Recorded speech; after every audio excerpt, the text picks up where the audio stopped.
culture, theater, life. It opens your mind. It feeds the soul. It is the lifeblood of a healthy city. So get out there. It's just waiting for you. Okay, well, hello, my favorite Queerdos. I'm so glad you have come back to me. You know I love to talk about Broadway. I am your theater guru here in Little Spokane. And I want to say, what better way to start the new year than with seeing an irreverent, entertaining musical based on the hit 1988 Tim Burton film, Beetlejuice, which I just rewatched in honor of this show. Because coming to the First Interstate Center for the Arts on December 31st, all the way through January 5th, is going to be Beetlejuice the Musical. You can get your tickets at BroadwaySpokane.com. But more important and much more exciting, here to tell us all about it is the man that plays my favorite character in this movie, has been my favorite character since the late 80s. The character of Otho Finlock. We want to welcome actor Patrick Oliver Jones. Hello, sir. Hello. Thank you so much for having me. Oh, this is super fun. I watch you. You do a lot of press for the show, and I love that. Well, You are. they keep asking, and I keep saying yes. So I think there's a clue there. I think that's amazing. I think that's amazing. Well, I want to start right away. I was mentioning in the intro that this is based off of the amazing first film from Tim Burton, Beetlejuice. I want to ask, because this is the same question we asked about when Wicked became a movie. How close to the actual movie does the storyline stay? Well, I mean, the movie obviously provides the foundation of the whole musical. I think where they've tweaked it and twisted it is that Beetlejuice is now the narrator. So if you clock Michael Keaton, he's not in the movie that much, even though it's about him. You know, it's about the families and everything. But now Beetlejuice is in it throughout. He's a narrator, so he's really engaging with the audience. And the second thing they did is really focus in on Lydia and her journey of losing her mother and what that means, and her kind of path through the musical of discovering herself through that. So those are the two big, I would say, changes that they made to it.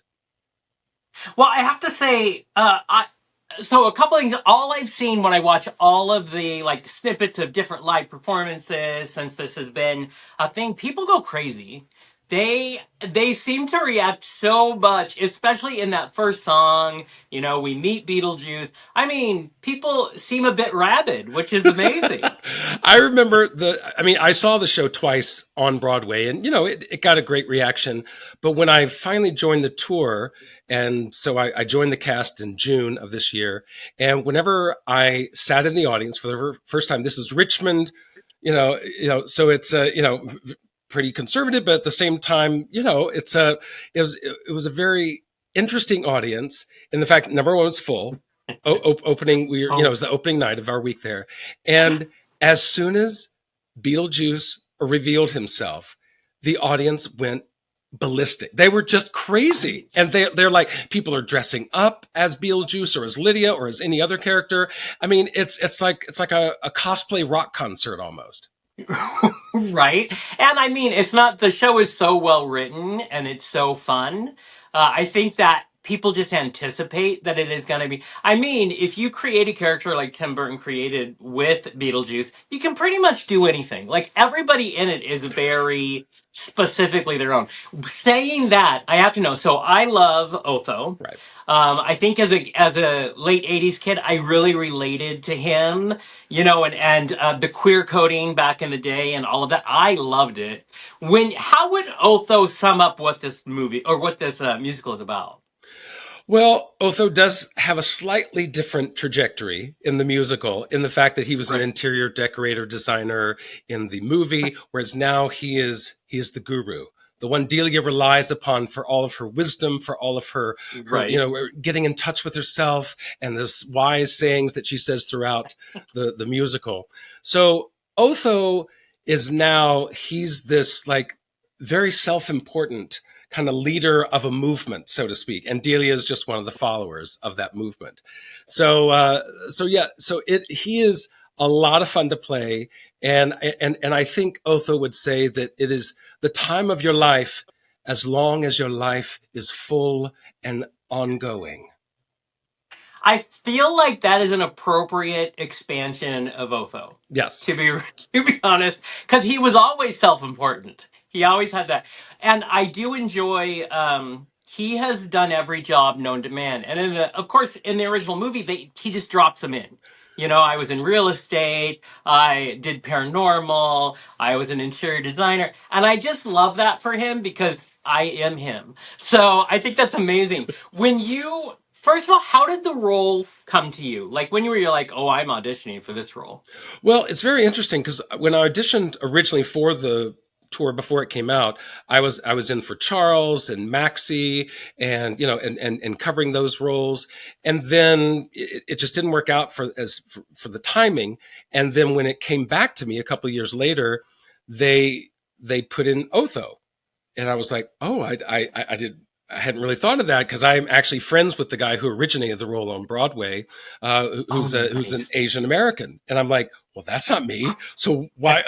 but then come to find out, with all these roles from Beetlejuice on down, they have really looked for actors that bring their own to these roles, and so Right. Otho is just another one that they're like, look, we want the best actor, the best character types that can play these Yeah. roles, and so I spoke to Kelvin first. I was like, what do you think? And he was like, look, just have fun with it. Like really, Yeah. there's no bounds too far for Otho. Just Yeah. really use the script and embrace it. So I did. And for me, I created a very, as I said, self-important, but also just a little bit of like sexual libido thrown in there as well, because I'm sure that he has had many a dalliance with all of his Ex- disciples. He's one of those kind of right. leaders, Exactly. and so Yeah. he really loves the to be with the people in many ways. So Yes. so I definitely bring that kind of energy to the role that I play. Now, how difficult is it for an actor? You are. It's. I mean, it's one thing to know. You know, the musical is just like part of what the movie was, but it's even more than what the movie was. And you have this William Glenn Shaddix, of course, did it in the movie, and he's sadly no longer with us. How do you dance with the line of, I know people have nostalgia, but at the same time, I'm an actor and I want to breathe my life into it. What's that like to have to find that ground? I think the best way to do it is to really ignore it. This we have to look at Beetlejuice the musical as its own production. Yes, it's based upon the movie, but we have to look at it as its own entity. And so the Beetlejuice that we have is certainly esque of Michael Keaton, but in no way the same thing. And so all the Right. characters have really thrown themselves into kind of a different path than they were with the movie. So Otho is just along for the ride as well. That's amazing. I feel like now that they're doing things like Wicked, which was better than I thought it was going to be. It was beautiful, very well done, state of the story. Even though we have Beetlejuice now that is out, the original. Now you guys need to just do the movie of the I think it musical. has to be done. I mean, they did the same thing with Hairspray. It was a movie, then a musical, Yes, then it went to the yes, movie musical. So exactly. I hope it doesn't take 20 years, but I think Right. Beetlejuice should have some movie musical treatment at some point. I agree. I know a lot of people in Spokane are very excited to kind of experience. This is the first time y'all have been to Spokane, so it's a big deal for us here. So, with that said, what do you think surprises audiences the most when they go to see this? Like they don't know what to expect. What do you think? Is that thing that they didn't know was coming? Well, I think there's one thing, but there's two sides of it. So I don't think they're expecting it to be as funny, because the movie is rather dark. Even though it's kind of a dark comedy, it still has that dark kind of forebodingness to it. A few Right. scary moments, but the musical is really just a romp, and so it is a lot of humor in it. On the flip side, that humor can delve into a little more like, boys in the locker room kind of humor. It can be, he's a demon. So he really lays Yeah. it on thick when it comes to, he says whatever he thinks, he does whatever he wants. And so he's a demon, a lovable but Yeah. mischievous demon. So the Yes. humor, depending on your take, you can really enjoy it, or you can be like, oh, that was a line too far. Right. And I think you have to go in knowing you're down for the ride. Yeah. You know what I mean? Yeah. And I love that from the very first number, they introduce that side of him, so you know exactly where you're heading. And I think that's amazing. Now, being a part of any stage production, especially one that tours, you guys work very hard. You go, then you learn everything again on a new stage. And so there's a lot of grueling energy that has to go into it, which is can be amazing, but it's also exhausting. How do you keep the energy and the nuance of this character that you play over and over? How do you keep that alive and then keep delivering to an audience? I would say that one of the biggest things, and really with this musical, I mean, I've been in musical theater 30 years now, but with this musical in particular, the audience plays such a vital role. And there are, I would say, 90% of the time we have great audiences, but there are those times where it's a little less, a little less energy. Maybe they're not laughing as much. Maybe we don't hear them, so Right. those nights can be a little harder to push through because we don't know if they're really responding to us. But the other 90% of the time, the audience is there, and we just are, when they laugh at something that I've done or one of the actors has done, it just propels the scene forward in a way that it's really hard to match. There is an exchange of energy when you're on that stage that is amazing. And it is so. I once watched Avenue Q in the middle of Tulsa, Oklahoma, and that was not their audience. And I was like loving every minute, but you're like, oh, these people weren't ready. So, but I can guarantee you, your Spokane audience is going to be very ready. We love a good time. And so crazy, you get to spend New Year's Eve in Spokane. Where do you hail from originally? Where Originally, are you from? yes, originally I'm from Birmingham, Alabama, but I live in New York Oh, now. nice. But yeah, Yeah. yeah. So, contrary to popular belief, the South does get the four seasons. Now, if you go down to Florida, which I lived in for a time, not so much, but Alabama definitely got the four seasons. And no, I've had cold, I've had hot, I've had humidity. Right. So, I am looking forward. I actually like a cold winter, a cold Christmas holiday season. Yeah. So I am looking forward to that. But it's my first time in Spokane. So I look forward to enjoying your city. It is very beautiful. We are having an unseasonably warm year.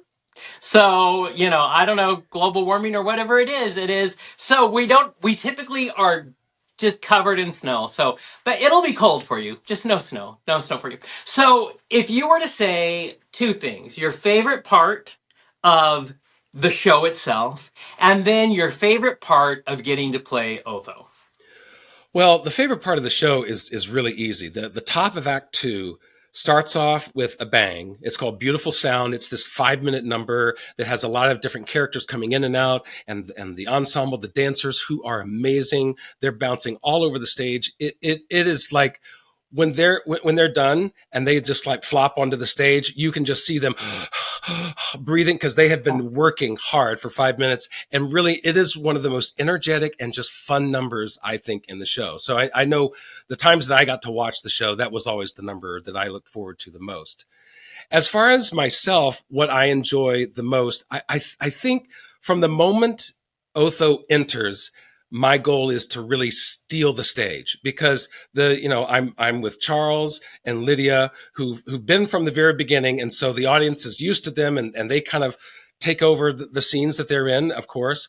But Otho, I try to just take it all from them and just take. So that's really my motivation as I enter, as I kind of meet Charles for the first time, but also reconnect with Lydia, and we have our moments. It's really a chance to really just sink my teeth in that. I also get a feel finally for what the audience, if they're ready for me or not.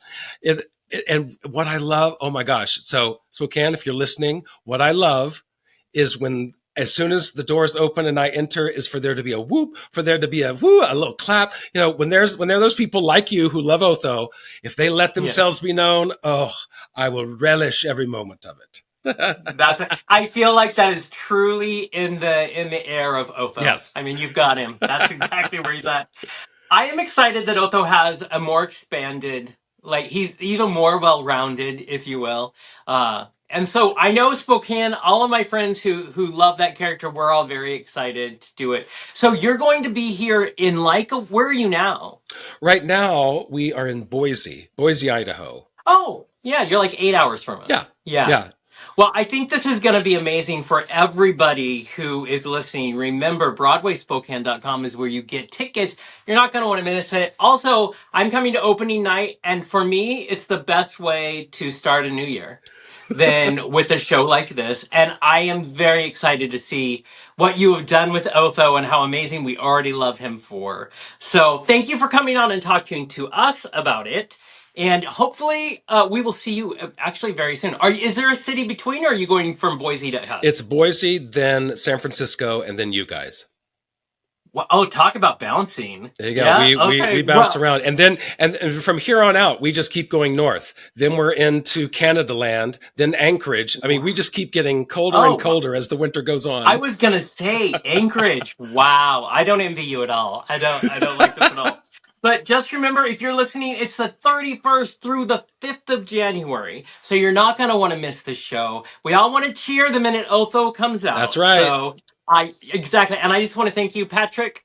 Or should I use all three names? Are you like, one of the famous people, Patrick Oliver Well, I think Jones? the more names you have, the more famous you get. Right? That's the goal. Oh, done. Add a few more, you'll be there. I Right. love it. But thank you so much for spending time with us. Thank you to everybody who listens to all of my telling you to come out and support Broadway. It's very important to go and support the arts and culture. We need it in our lives. So Absolutely. until next time, everybody, we'll see you in the theater. Bye bye. Bye.